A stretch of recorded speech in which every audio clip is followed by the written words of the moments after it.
Thanks for being here today. It's great to see a lot of friends in the audience. Throughout the conference, we've heard all about the smart kitchen, and there seems to be something missing in this conversation. And I want to ask you, what is the Uber of smart kitchens? For too long,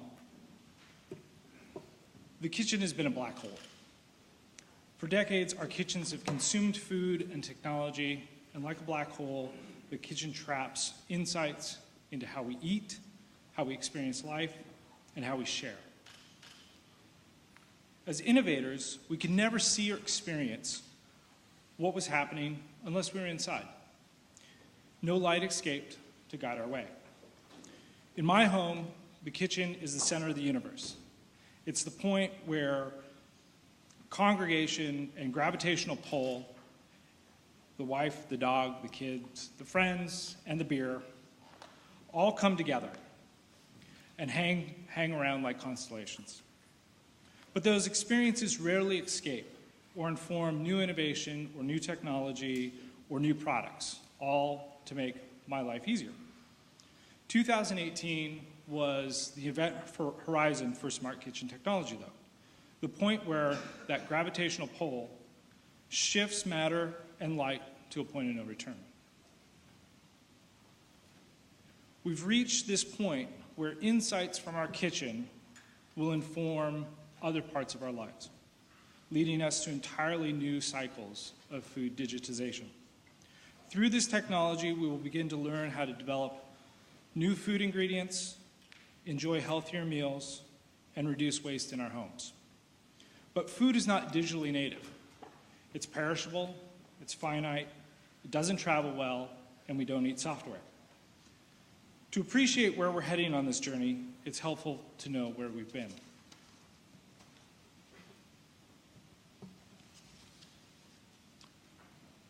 A very simple change,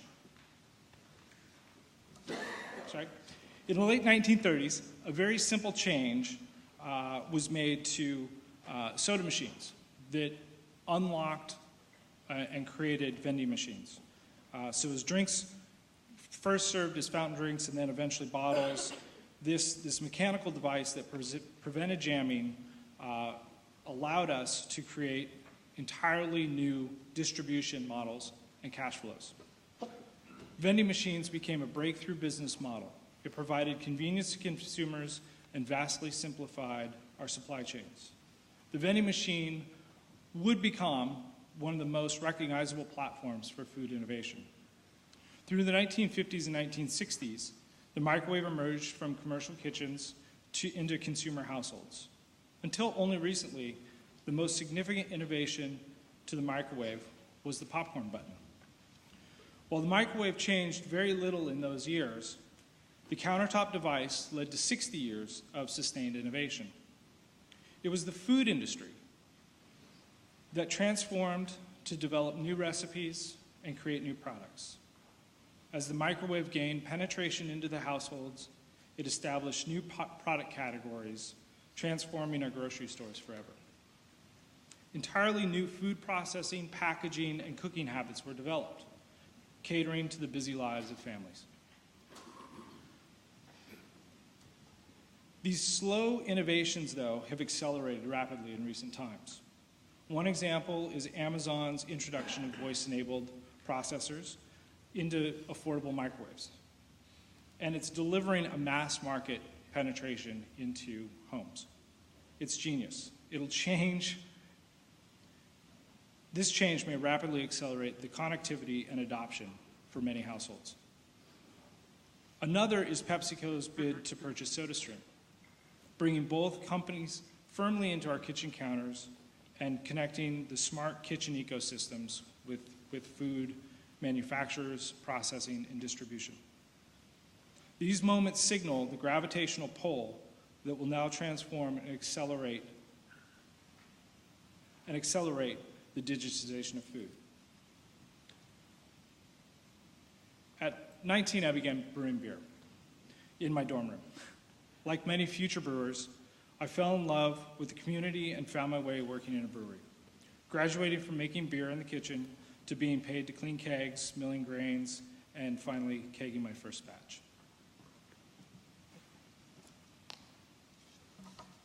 This community of brewers was defined by a few attributes. They were pioneers, explorers, with a willingness to share ideas and to support one another. As microbrewers worked together to transform the industry, we entered a vibrant new product category. As a developer, I broke problems into bits and bytes. I leveraged the full stack of hardware, software, and business problems to create new solutions. In the same way, brewers collaborate, developers share code, challenge, and deploy technologies together to reach new consumers.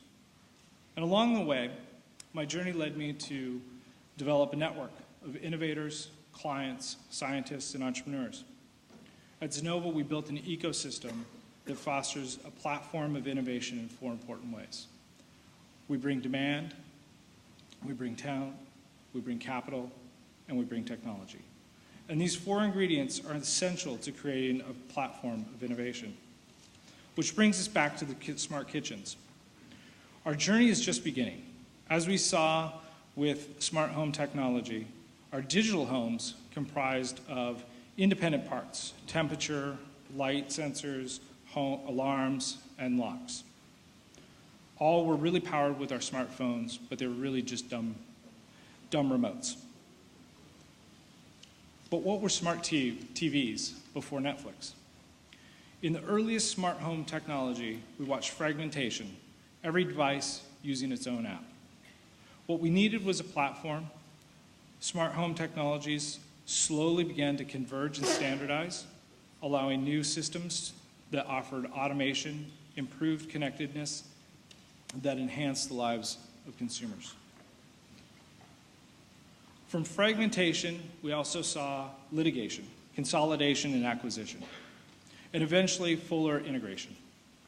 Recall Nest was harassed by Honeywell before it was purchased by Google.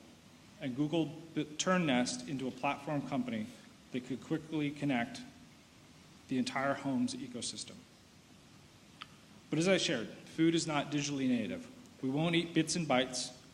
It is one of the last sectors in our lives that is predominantly analog, but it's quickly advancing to digital. As Mark Andreessen said, software eats everything. Now, the food industry worked pretty well for us for a long time. We had retail, appliances, restaurants, all establishing relationships directly to the consumer. Over time, that popcorn button emerged, allowing integration and collaboration between the food that we eat and the technology that prepares it. Over the past decade, we've witnessed a slow and steady buildup of infrastructure and technology and investment that is enabling new creations, new platforms to reach consumers. We're seeing hardware emerge, apps emerge, and new distribution. Our experience with food now is connected with our digital lives. We share it, we post it, and we buy online. As the digitization enters into our supply chain, each sector, node, segment is trying to connect directly with that consumer. Now the consumer is becoming the bottleneck. We are fighting to capture the consumer's attention, and we are fighting to establish a unique connection to each consumer, all with a little bit of dumb remotes and separate apps. The Smart Kitchen platform will transform these relationships. Like automation, we no longer require the end user to be solely at the center. We can establish complex relationships for the benefit of the consumer without being fragmented. The consumers won't need to make it all fit and work together. And it's this shift, moving from a consumer relationship to a smart kitchen relationship, that will transform the next 10 years. We will begin to design nutrition, food choices, and packaging, all with food, smart kitchens in mind. Most consumer apps will fail, or they'll reach only a small,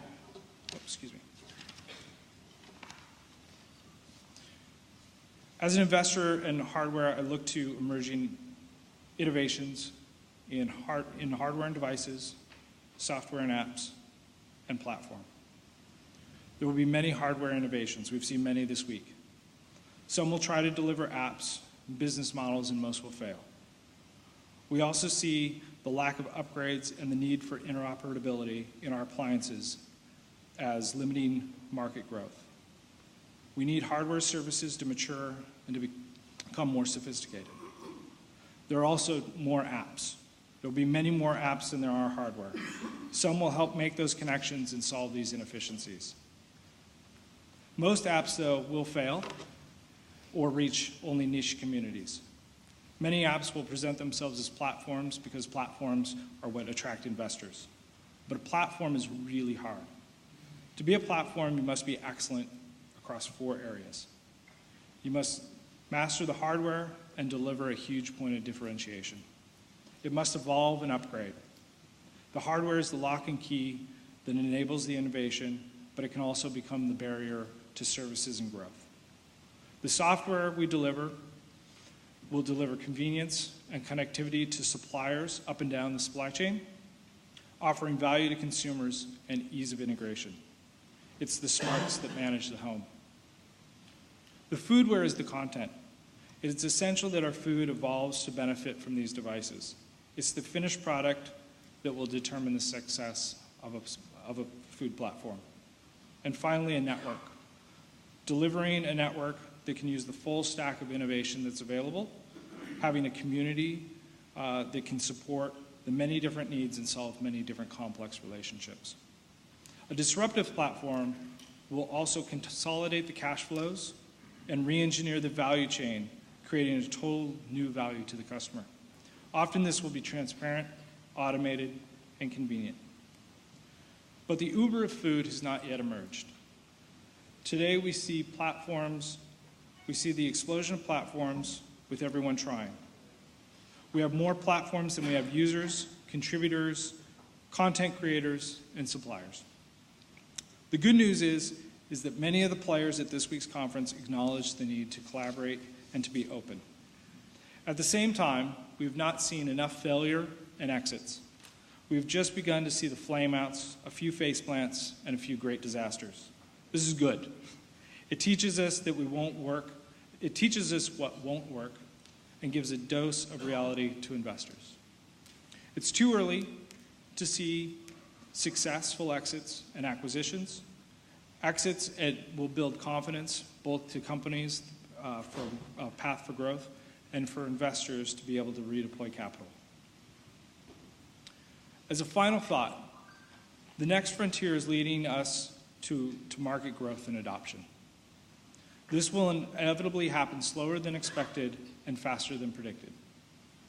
Our digital natives are cooking more. Their needs are vastly different than those of older households. But the paradox is that most of the technologies are aimed at premium markets and premium households. These mass market deployment of smart technology will continue to be reshaped by millennials as they build their new households. As they move from being renters to buyers, we'll be able to realize the full potential of the smart kitchen platform with only a few users.